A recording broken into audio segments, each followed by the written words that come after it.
so I think now we're on time, and I have the great honor and privilege. One of our ad hoc panelists who's beautiful guided our discussions in this panel. Dr. Professor Thawani will be giving us a beautiful talk. It will be about 15 minutes.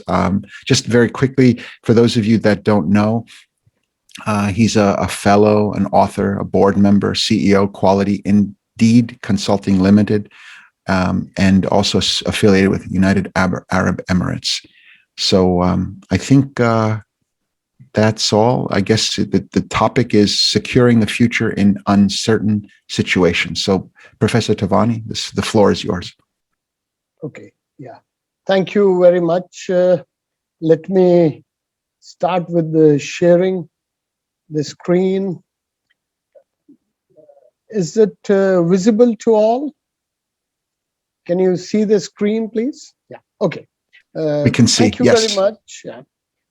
For the opportunity. I'm really grateful and thankful to you and Dr. Ernest for the opportunity. The topic which I want to share my thoughts and perspective is securing the future of organization in uncertain times.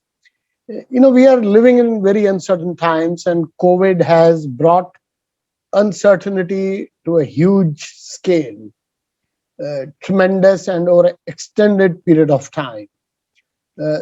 So, you see, human mind is most of the time occupied with the future.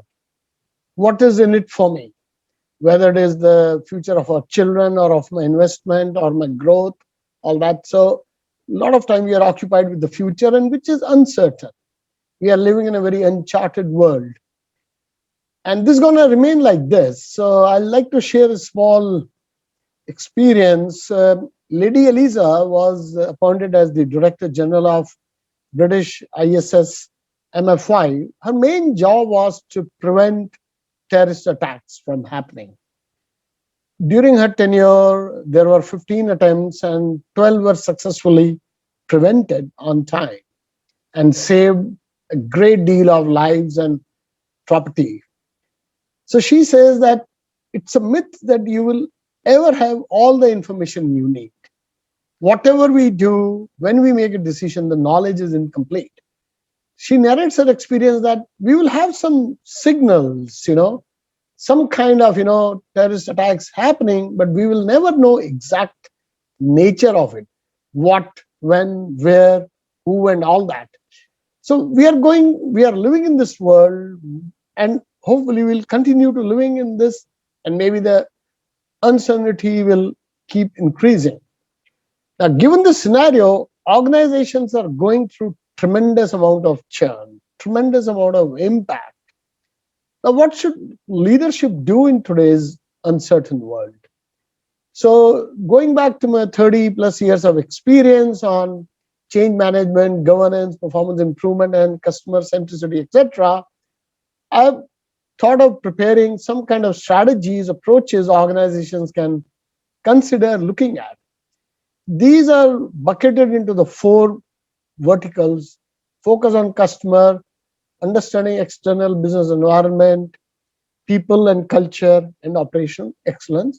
I'll pick up few of it because of the limitation of the time. The entire document, the paper, is available on the website. Starting with the customer focus, every organization exists to serve its customer. They must know what their customer needs, what are their expectations, and how we can add value. Then, of course, is the external environment. The regulators change the rules, organization has to adapt. Just reflecting back on COVID, every other day regulations were coming in. How do the buildings need to be constructed? What kind of controls need to be there in offices, in schools, in offices? So all these protocols have to be integrated into the organization's policies and processes. Collaboration.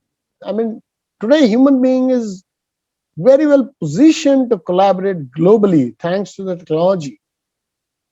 Then the change. The culture is not easy to change. And if we have to sustain and succeed, we need to look at the culture. And then we need to bring in operational excellence in what all we do, whether it is digitization or whether it is identifying risks and mitigating them. Now, these are not in particular order or priority, they are all interconnected. For example, changes in the external environment will impact our operational excellence. The policies need to be relooked, and that can impact our customers and people. Now, I'll just pick up a few ones which I'm really passionate about. Is number one, going back to the customer. I mean, there's hardly any organization in the world which doesn't have a policy on customer service, customer value, focus, adding experience to the customer. But yet, customers experience inconvenience, frustration, delays, errors, and rework. For the last 1 year, I have been very lovingly reading the work of Professor Clayton Christensen, HBR professor. Very sadly, he passed away last year at a young age of 60s.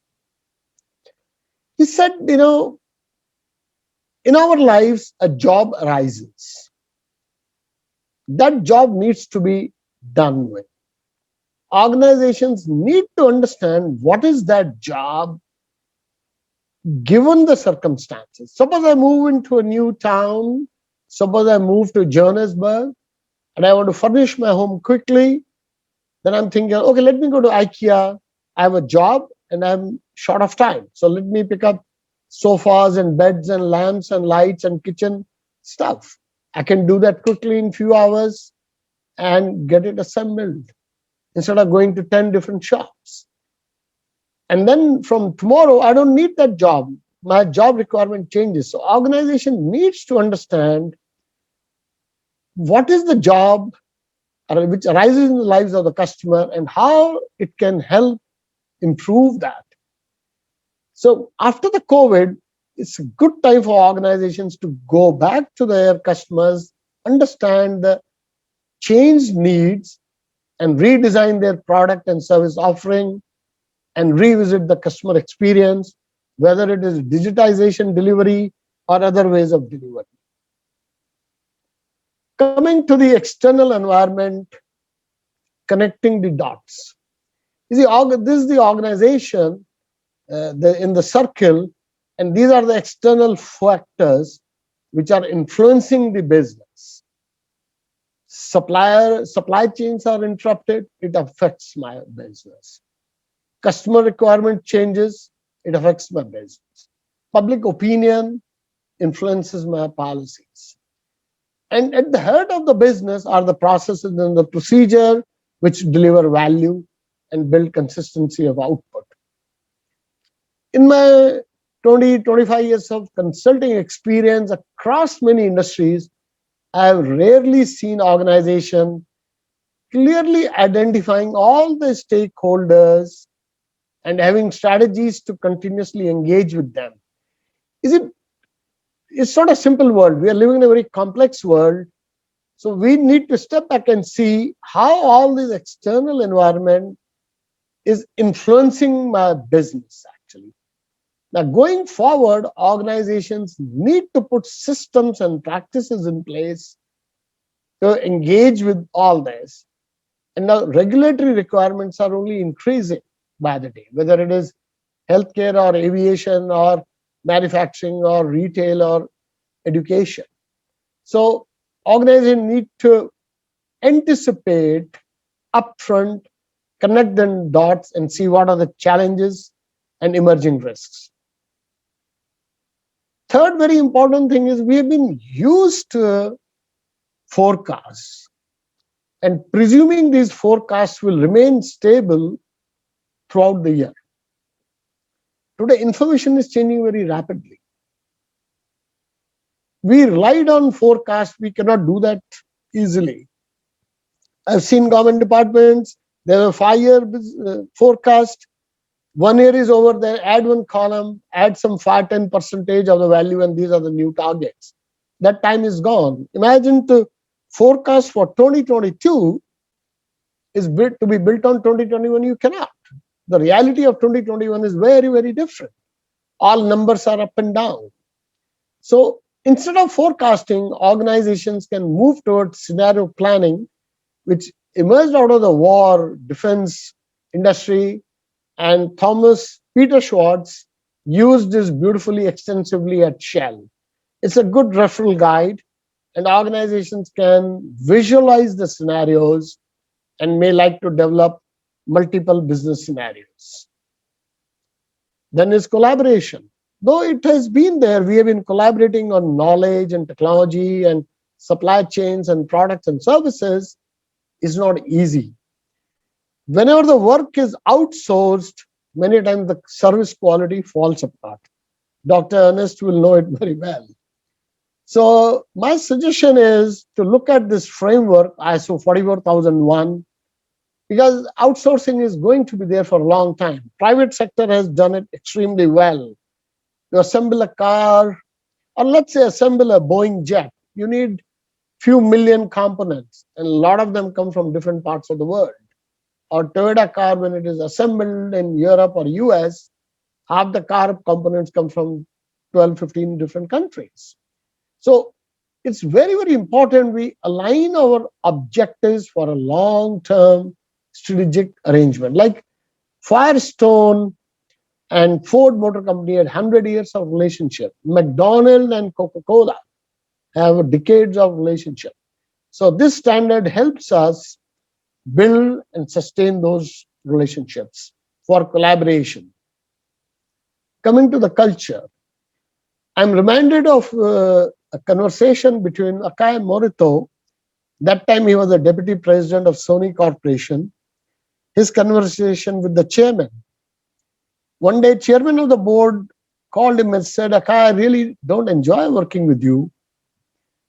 Many times you don't agree with my thoughts and you have a differing view.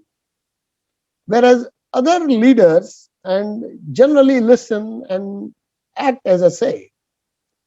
You know what Akai Morita replied to him? He said, if two of us think alike, one of us is not needed.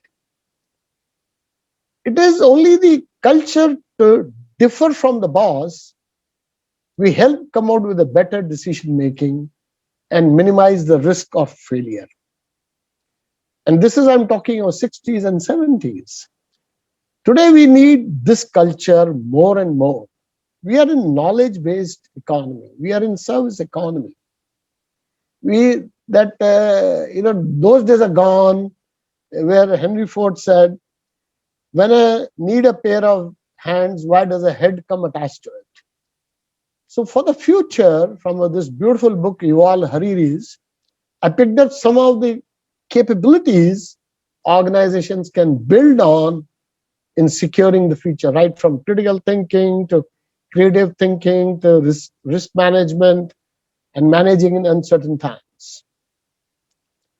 A recent survey, very recent, just about a couple of weeks back, Deloitte did a global analysis of what are the leaders doing globally in this pandemic to sustain and succeed and secure the future. Dark green is they have done this work, organizations before 2020, and those who are planning to do. Just look at this, implement processes that enable organization to easily, quickly deploy workers in a different role. Is even pandemic hit here, there was a very large leading retailer, their entire entertainment business closed down, theaters and all that. Within 4 days or 3 days, they trained their staff and moved them towards digital delivery operating model. They have rotational programs to train people to reskill, diversify revenue streams. I have a customer, they make tags for the airline, baggage tags. Their tags go to 70 countries around the world. After the pandemic, airline business came down by 90%. His entire factory line went silent. Machines, people, everyone. Fixed cost itself became very difficult to maintain. So we need to think of diversifying our product stream. And then there are a lot of other things. Diversify supply chain, flexible working operations, new technologies, and so on. Kind of almost coming to the end. You see, all these things are essentially built available in some of the concepts, principles, frameworks, and standards. If we look at EFQM model, European Foundation for Quality Management, these 7, 8 principles cover these very well, but not implemented effectively.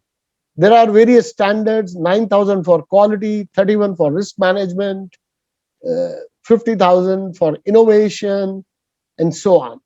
So we need to take these standards and inculcate and integrate systems working.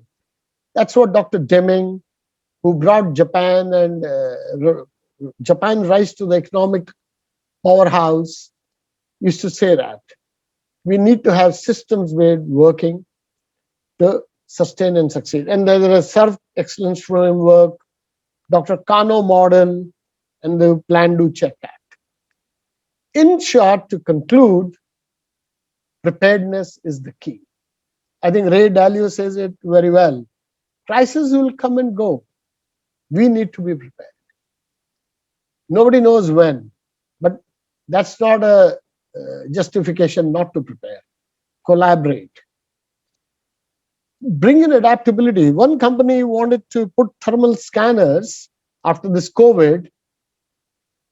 They started making RFP, floating a tender, and having a procurement committee, tender opening committee. Those days are gone. We need agility and speed and decision making.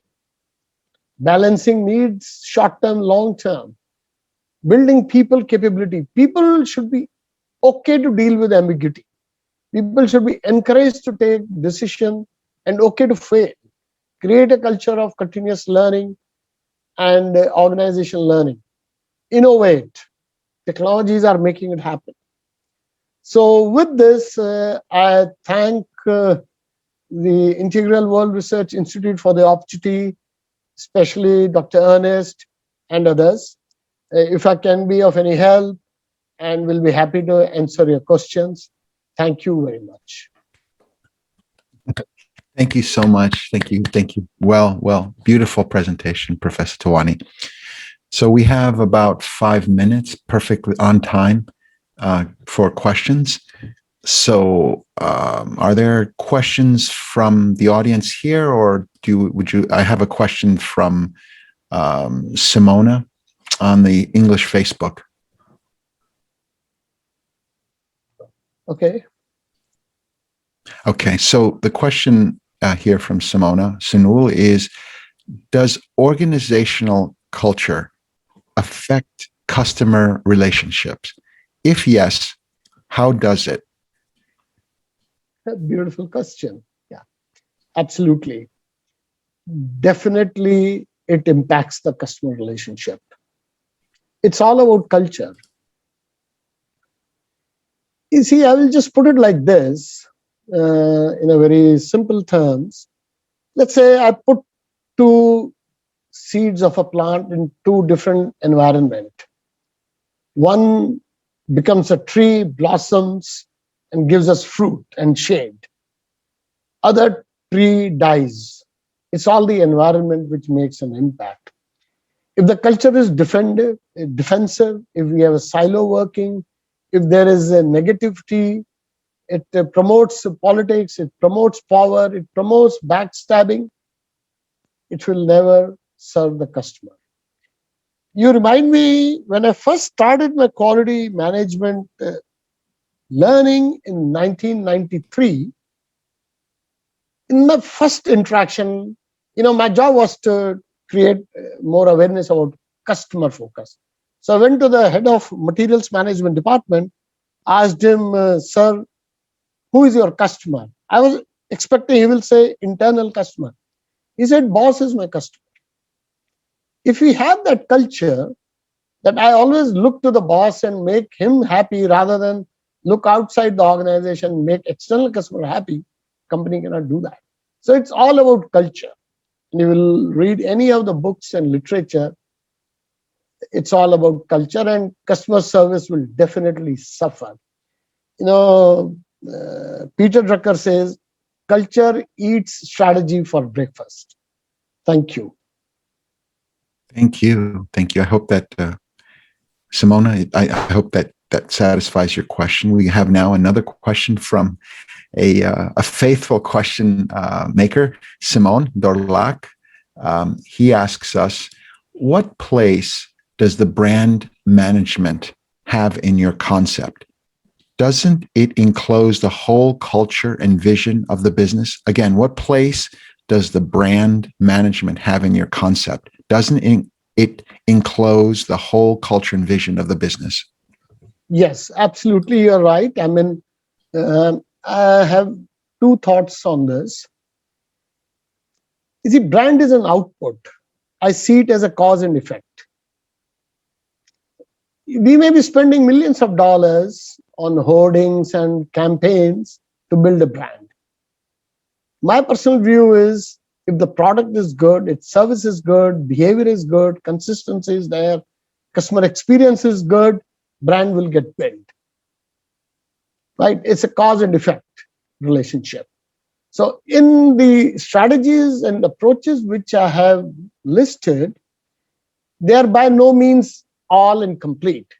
This I've done with the view of the uncertain future. But if these get implemented in the true spirit, if they are sustained, brand building will be a natural outcome or a product of that. So that's my thought on that. Thank you. Thank you so much. Perfect. We are perfectly on time, everyone. Let us give Professor Sunil Thawani a round of applause. I know it's virtual, but I want to thank you so very much. It was beautiful. We had some great questions, and it was a really lively event. And thank you so much for all you've done for us so far. Thank you. Thank you. Pleasure is mine. Totally. Thank you. Thank you.